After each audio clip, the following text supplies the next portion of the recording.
នៅតាមដងទន្លេមួយមានស្វាមួយក្បាលរស់នៅលើដើមឈើមួយដែលមានផ្លែឈើច្រើនញ៉ាំមិនអស់ថ្ងៃមួយស្វាឃើញសត្វក្រពើមួយក្បាលហើយក្នុងទន្លេក្បែរទីនោះក៏បេះផ្លែឈើបោះឲ្យក្រពើស៊ីហើយចាប់ពីថ្ងៃនោះមកស្វានិងក្រពើបានរាប់អានគ្នាជាមិត្តសម្លាញ់រឿងហ្នឹងក្រពើជាប្រពន្ធបានដឹងហើយបញ្ជាឲ្យក្រពើជាប្តីទៅយកបេះដូងស្វានោះឲ្យនាងស៊ី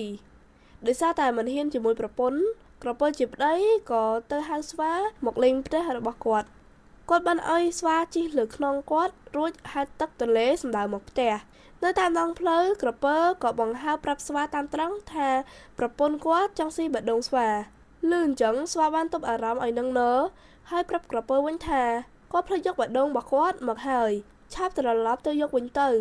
ពេលនោះក្រពើល្ងងក៏បក់ទៅវិញពេលទៅជិតដល់ច្រាំងស្វាក៏លោតឡើងគោករួចផុតពីការស្លាប់រឿងនេះចង់ប្រាប់យើងថាប្រាជ្ញាគឺជាអាវុធដែលអាចជួយយើងឲ្យគេផុតពីគ្រោះថ្នាក់បាន